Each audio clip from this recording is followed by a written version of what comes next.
Okay, here we go. About to let the floodgates go.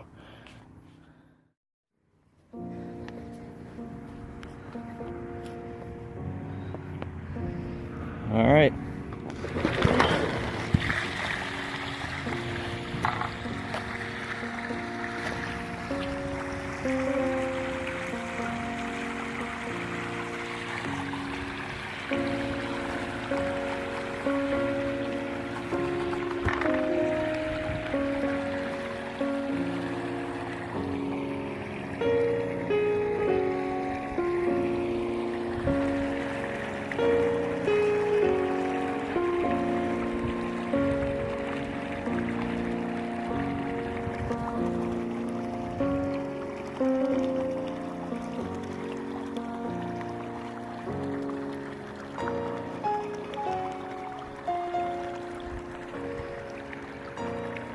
That is close to 10,000 gallons of water. Actually, quite a bit less because we lost a lot in evaporation.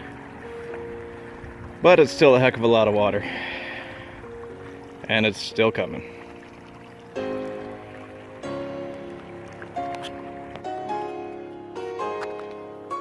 I opened it up at the lowest corner, hoping that not much water would flow back this way towards the garage.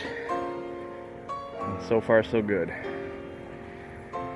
But that is a lot of water.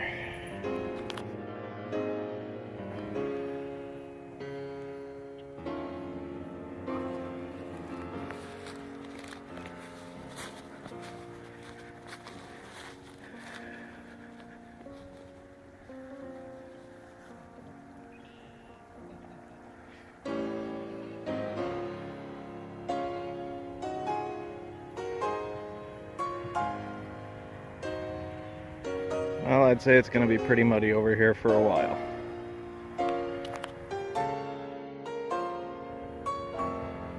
Well, if I didn't know that my boots were waterproof before, I sure know now. The water level got to a point where the remaining water in the rink was right at the level of the lip of the plastic when it released. So, let's try to get the rest of it out. I'm standing right here in the middle of probably the biggest puddle I've ever made.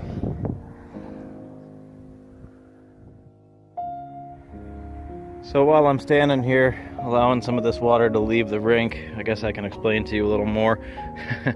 It's a bit of a scurry to try to get this on film once I had the frame released. There wasn't much holding it back, so didn't get too much time to explain what exactly is going on. But this rink is roughly 35 by 60. The shallow end wound up pretty much being a 2 by 6 right to the ground, especially over there by that stump. It kind of goes a little bit lower towards this side, which is our right, and a little bit to the left also.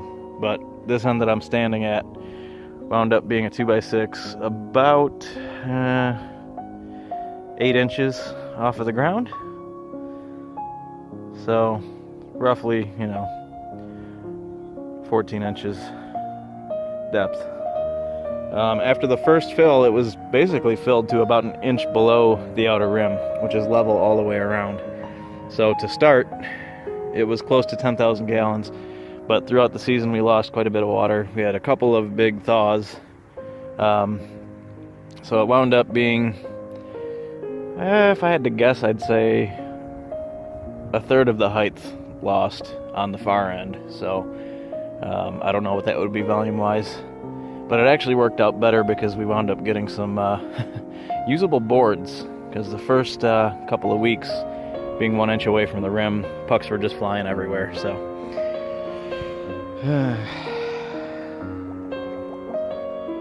excuse me?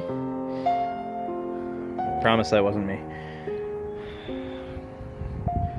But it looks like I'm going to be here for a while, and once we get the majority of this water out, my plan is to try single-handedly moving the tarp from that side this way, folding it in half, and then trying to pull it up to get all the water out. That plan might have to be revised because I may have to take off this whole section of frame in order to get that water out. Because if you've ever tried to move water in a tarp, it gets heavy real quick. It can be really deceiving. It looks like, oh, that should be no problem to lift, but it becomes a problem pretty quickly. Alright. Okay, to try to beat you guys from commenting below. You're probably screaming this while I was standing there, but I was being about as useful as those 2 bricks. Just took me a few minutes to think, well, what do I got that's lying around that's heavy enough to keep this tarp down? And well, I had a couple of retaining wall blocks in the garage. Scampered in there, grabbed them, and we're good. So now with that secured down, I'm going to try to attempt to start pulling the tarp over. And I'm going to try, before I resort to pulling that whole side of frame, I'm going to try to come this way halfway, then start at that far end and move back this way. So we'll see how that works.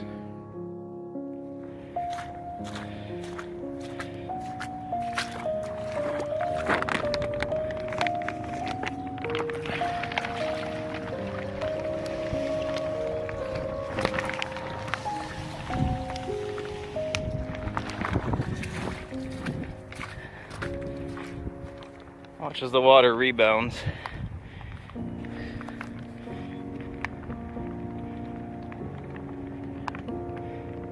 Starts pushing the tarp back. Reminded me of seeing like a lava flow on the Discovery Channel. Luckily that's the closest I'll get to it here in Michigan. Knock on wood. Okay.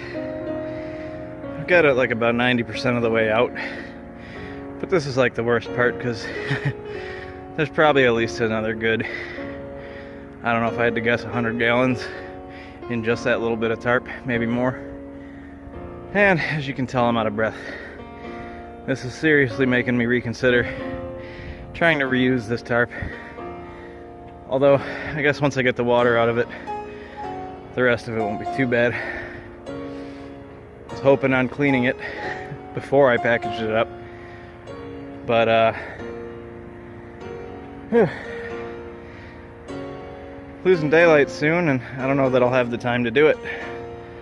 So I think I'm gonna let this thing sit for a while, let it drain out a little more on its own, and then try to finish at least getting it off. And maybe for today that'll be it. Just ball it up and stick it in the back side of my garage, which is just an open covered area, but at least the wind won't catch it, and give it to my neighbors or some other unfortunate soul. Alright, I'll let you know how it goes.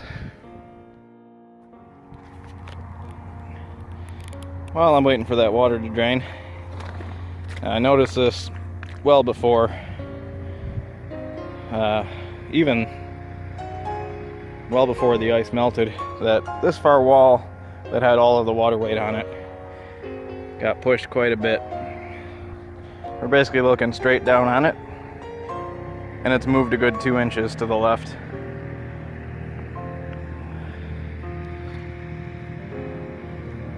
Next year I think I'll have to make maybe a few more of my homemade sleeks to shore up this back wall. I put one about every 15 to 20 feet. There were 4 along this back wall, and I believe 1 on each of the end walls.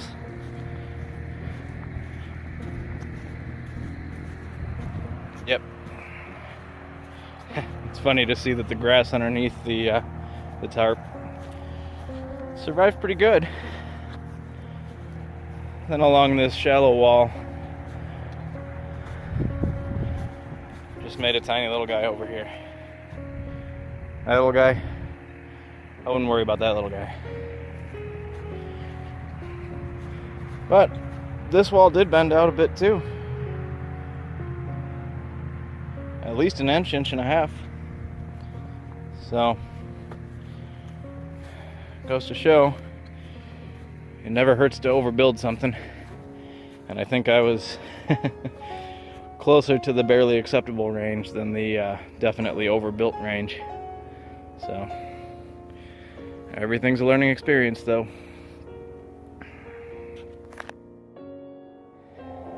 Okay, well, the tarp is gone. I didn't have to take off the back frame, and folding this son of a bitch alone. It's one of those catch-22s where you get a third of the way into it by yourself, realize, oh, this is way more than I thought I bit off. But I persevered through, got her folded up, but now the problem is I can't lift this thing by myself. I believe it's only 6 mil plastic, maybe 9. I can't remember if I splurged for the thicker stuff. But they gave me 5 feet more than I ordered in one of the directions, which a 35 by 60 wound up being, well, 35 by 60 rink dimension. I ordered a 40 by 65. They gave me a 45 by 65, which sounds nice, but it just makes for more plastic for me to move. So that little bit of plastic and thickness over